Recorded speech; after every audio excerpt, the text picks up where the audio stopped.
And we're back on Meeke. Thanks so much for sticking around. I tell you today, you're going to learn a lot and hopefully be challenged in the way that you are investing in your kids. Our first guest joining us via Skype is Eric Treuil, who is the regional and state director of Chi Alpha Christian Fellowship, which is an interdenominational collegiate ministry with chapters on nearly 300 college campuses. And Eric will correct me on that if I'm understating that number. But he's been in ministry for over 29 years, campus ministry, 25 of those years at the University of Louisiana at Lafayette with his wife of 26 years, Annabelle. Together they have 3 children who are all now serving in this ministry. And we're going to talk about the mass exodus that's happening with our kids and how Eric has seen that firsthand in his work with university students for 29 years. Eric, welcome to Meeke.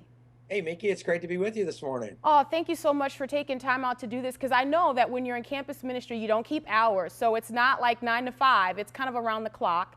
But you've taken time out to do that, so I appreciate it. Tell our viewers a little bit about Chi Alpha Christian Fellowship and what it is that you do. Well, our purpose on campus is kind of twofold. One, we want to be a Christian element on the university campus to help connect Christian kids to keep their faith vibrant, strong, and moving on. Mm-hmm. 2, and honestly, probably most importantly, we see ourselves as missionaries on the secular university campus looking to reach students for the cause of Christ during, quite honestly, some of the most tumultuous years of their life. Yeah, absolutely. Because basically this is the time frame where they're going to make decisions on possibly who they're going to spend the rest of their life with, their career choice, and then ultimately the God that they will serve. You know, Eric, I think that a lot of parents who are watching right now, maybe they have students on the university campus, they have no idea about this subculture that is campus life. So can you kind of give us just like a needle point, sketch of what it's like for a student once they leave that womb that is the home and make their way onto today's college campus? Yeah. Meeke, what's funny is just this week I had someone say, hey, I've got a student that's thinking about coming to your campus, but we found out that your campus is the #1 party campus in America. Oh my goodness, we would never want to send our kid there. And it's like every university tries to look like the #1 party school in America. And the reality is a kid will find what they're looking for. Oh, good point. So the thing is, you can go to a campus that has a ban on alcohol.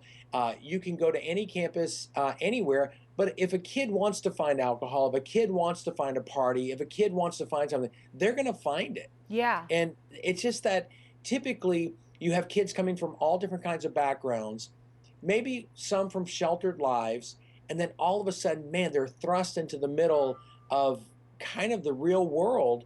And the opportunities for sin or the opportunities for all kinds of ungodly choices are there. It's really what they're looking for. Yeah. Now, a little bit later, as we're talking, I'm going to ask you specifically about, so be thinking about this, because I'm going to ask you specifically about your encounters with homeschooled kids, because you've run into them. And I think sometimes our parents think that if we provide, the best safeguards, then that's going to ensure that when our kids leave the home, they're going to be set for life. But I think, if I understand correctly, that that's not usually what you encounter when they hit a secular university or secular campus. So be thinking about that. I'm going to ask you about that in a minute. Sure. But being on college campuses for 29 years, Eric, your turnover rate is like every 4.5 to 5 years. And so you're seeing students come in and out, and a lot is changing very quickly. What have you observed in the way that our students are different now from when you first started in this ministry? Well, I started in college in 1979, okay? Wow. And honestly, I went to college just because I knew I wanted to get a job working inside, okay? I wasn't very intellectual. It wasn't that, oh my goodness, I want to learn. No, I just want to get a job. I wanted to get a degree so I can work inside. I mean, that was the #1 goal.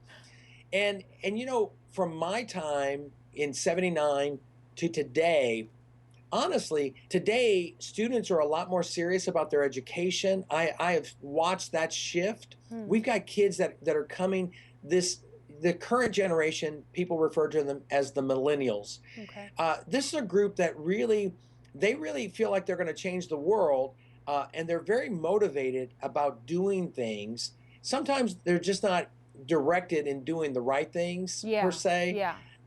but they're really serious about their education. So the academic demands are really great. They put a lot more pressure on themselves, and they tend to be, I think, a little higher quality of students than when I started. Okay. Um, so I'm seeing that shift. I saw a shift. I saw a time frame really when I started, and then a few years later, it was just party time on college campuses.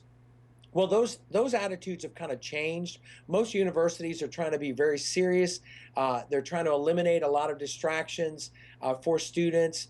Alcohol has been banned on most campuses. It doesn't mean that kids aren't drinking, but it does mean that the administration has taken a stronger stance to try to create a little more of a moral environment for kids to be focused on their academics. So we're seeing that kind of a little shift. But again, kids will find what they want to find. We're seeing kind of a little of a resurgence back to some of the different drugs that were happening back in the 70s and 80s. There was that diminished for a while. It seems like some of that kind of stuff is coming back. But overall, honestly, there's nothing really new under the sun. And kids today are pretty much the same. It's just the opportunities that are out there for them have changed a little bit. Yeah, yeah. Let's talk now about the churched kids that you come across that many of their parents undoubtedly think when they go to the university campus, they're going to continue on with the standard of godliness that they displayed inside the home. But you have found that this is not true. Eric, talk about that a little bit. Well, let me, I guess, put it probably the best I could. There's a book by a gentleman by the name of Ken Ham. I know, Meeke, you know Ken, Yeah. and because his whole angle is about creation science. Yeah. And he was writing a book to try to show how the lack of believing in a creation account of the world has really undermined today's generation. Okay. But in the course of writing the book, and the title was not the title he was intending to have, but it's called Already Gone. Yeah. And in their research, what they discovered is that people kept using the terms or the numbers that 60 to 70% of Christian kids, when they hit the university, by the time they graduate, they will walk away from the faith. 60 to 70%. That's high. Yeah. Yeah. Well, Ken, when he did his research, he discovered that, quite honestly, that's not really the case. The case is we're really only losing about 11%. Now, honestly, we lose one kid, that bothers me, okay? Right. So I want to see that every kid that comes to the university would stay strong for the cause of Christ. But his research said it's only 11%, but the disheartening thing is what we're doing, or what's happening, is we really are losing these kids at a much earlier age, between middle school and high school. Wow. During those time frames, kids are questioning, they're not getting their answers, and so they lie dormant as an unbeliever in a church, in a Christian home, and then when they go to a university, basically they're just manifesting what they have already decided in their heart years prior. Wow. Wow. And so that's pretty fascinating, and it's pretty challenging. Now, a lot of people don't like his book, especially anyone who's in youth ministry, because they feel like it's a swipe on youth ministry. But quite honestly, if you read it, it's not a swipe on youth ministry. If anything, it's a challenge for the home to really consider what we're doing as parents. Very good. Yeah. See, because the thing is, I've got a responsibility to train my children and to disciple my children. Yeah. Yeah. There's not a youth pastor, there's not a campus pastor, there's not anybody out there who it's their responsibility to train my child. Right. Now, if I do a good job in the home, kids still have choices, and they will make those choices at whatever point. And the thing is, though, if I train them, I disciple my children, I believe that they will make the right choices down the road. Yeah, yeah, go ahead. I was just going to say, I like that you use the word discipling. And, this is my question. I'm going to just throw this out to you and have you kind of go from there, Eric. But I wonder if what's happening when our kids are in middle school and high school is not merely, the appearance of conversion. Right. We're not having a true conversion. And I wonder if parents aren't just satisfied with that because it makes them look better as parents. And so they're not digging deeper to make sure that there is a true conversion that's happening. And so, as you said, once they get to campus, they're simply now living out what was already true, is that they were not, truly converted. What do you think about Right. that? Well, it brings into question if, first of all, are the parents really living out the faith in the home? Wow, yeah. Because, one of the worst things we can do is go to church, clap our hands, raise our hands, but then get in the car and chew one another out. Yeah. Or chew out the pastor. Right. Or those kinds of things. Children are very, very, how should I say? I mean, they're very aware Yeah. of the duality, or I don't even know if that's a word. I just kind of made that up. It's But okay.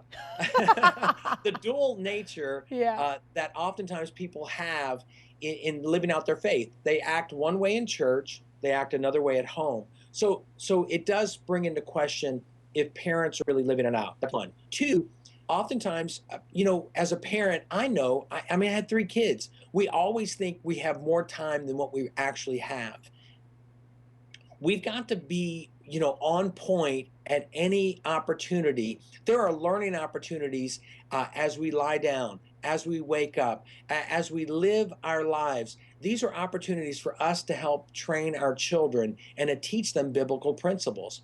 Yeah. I believe experience is one of the best teachers, but I do believe that someone else's experience is much better to learn from. And so, I will say this, with my own children, being in ministry, my kids have always had on-fire college students as friends. Yeah. At whatever age they found themselves. But at the same time, in ministry, there were students who made very poor choices. We did not hide that from our children. I hope that they would learn from someone else's poor choice, not to make that choice. And it doesn't mean talking about people or berating people, but it's using what's out there to help train our kids. And I would just challenge parents to really consider, seeing their home as a place of discipling, seeing their home as a place of training, and know that, whatever you put in there for the cause of Christ, knowing that that's a seed and it will bear good fruit later on down the road. If you're a homeschooling parent and you're watching right now, the homeschooling mom or dad might tend to say, well, you know what, we don't really have to worry about that a whole lot, because just by reason of the fact that we're homeschooling, we're going to reproduce kids that love the Lord and that follow in the way they should go once they hit the college campus. True enough, Eric? Yes, I would say honestly, we have a high percentage of homeschool kids that come to the university, and they do extremely well. But again, just because you homeschool, it doesn't mean that that's going to be foolproof. Yeah. Kids still make choices. Kids still make decisions. And again, you never know, that you might be saying all the right things, but you may not be living all the right things. That's so good. And so that's really the challenge. I mean, I really believe every believer should always be, examining their own lives, allowing the Holy Spirit to challenge what we say, what we do. But man, as a parent, dude, I'm going to pour everything I possibly can in for the cause of Christ. I'm praying that I'm living my life in a proper way and in a way that is pleasing to God. And then ultimately I pray and I trust that those seeds that have been planted, they will bear and bring forth good fruit. Absolutely. Now, Eric, you guys, Chi Alpha Christian Fellowship, on close to or over 300 universities around the country, across the country and around the world. So how could someone watching right now say, I want my kid to be involved in collegiate ministry? How can they find out more about Chi Alpha? Yeah, actually, our website, our national website, Chi Alpha, it's CHIALPHA.com, chialpha.com. Go there. It'll show all of our groups nationwide and actually internationally as well, some of them. A lot of them, when we get overseas, they have different names and there's sensitivity with different countries, those types of things. But, it's a great place for a kid to not only get a good education, because you see, here's the thing, Meeke, a lot of times people feel like, well, I don't want my kid going to a secular university because I don't want them to walk away from God. You know what? Kids will find, again, what they want, even if they go to a Bible college. That doesn't mean, just because they're in a Christian environment, doesn't mean they're going to live out the Christian life. That's right. And you know, I really believe that if a kid knows what they want to live for, and if they made a determination to live for Christ, a secular university, because I believe all truth is God's truth. They can grow, they can get an education, but they have to be in a Christian environment.